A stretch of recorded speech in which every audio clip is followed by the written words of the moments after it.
يا مساء النور والسعادة على السكر الزيادة على أجمل إخوات ومتابعين في الدنيا. هنعمل النهاردة وجبة جميلة ومعظمنا بنحبها. هنعمل حواوشي على الجريل. المكونات بتاعتنا: فلفل أخضر، طماطماية مبشورة، بصل، لحمة المفرومة لازم يكون فيها نسبة من الدهن، ماشي، وهنعمله في العيش البلدي اللي هو العادي بتاعنا. التوابل بتاعتنا: ملح، فلفل، كمون، وسبع بهارات. توابل لحمة، بودر ثوم وبودر بصل. ونبدأ بقى مع بعض.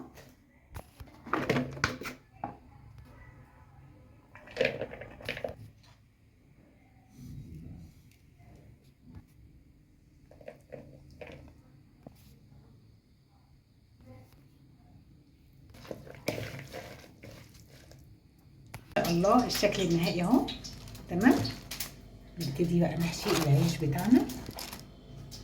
هيتفتح نص فتحه،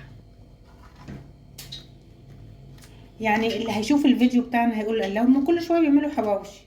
ايوه، بنعمل كل شويه حواوشي، مره في الفرن ومره على الجريل. تمام كده. هناخد كوره. ما اقولكوش بقى على الريحه، على فكره انا حاطه كمان كزبره ناشفه.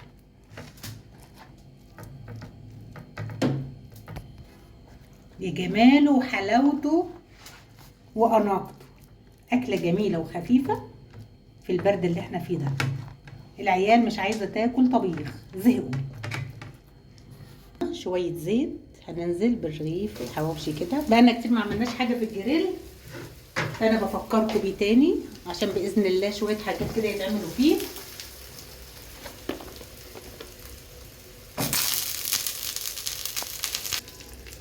حته زبده بنشبعه كده بالزيوت.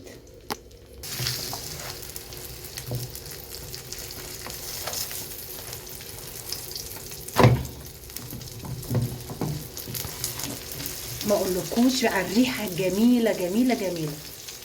الاكل في الجريل حاجه تانية خالص. انا بفكركم بيه تاني، عملنا فيه اشكال والوان والله. ولا بيطلع الفراخ المشويه واو بريحه الفحم. بيكون على نار عاليه عشان الرغيف ما يطرش. تمام. ونضغط الضغطه دي. بصوا كده، بصوا الشورت دي خطوط خطوط ازاي.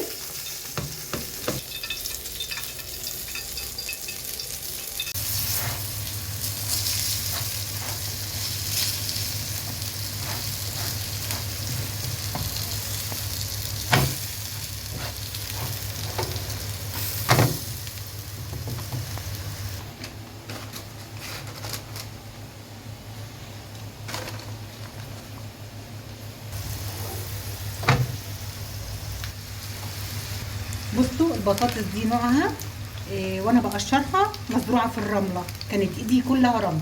بعد ما قشرتها غسلتها غسله حلوه، بعدين عملناها صوابع كده جميله. بصوا القرمشه مزروعه في الرمله.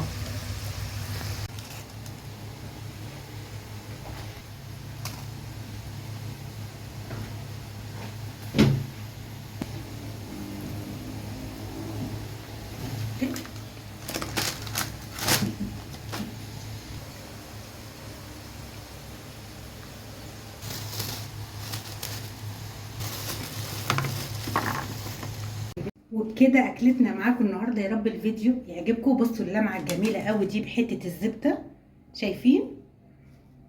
لو عجبكم الفيديو اوعوا تنسوا اللايك والشير والاشتراك في القناه. اشوفكم بكل خير يا رب. جود باي.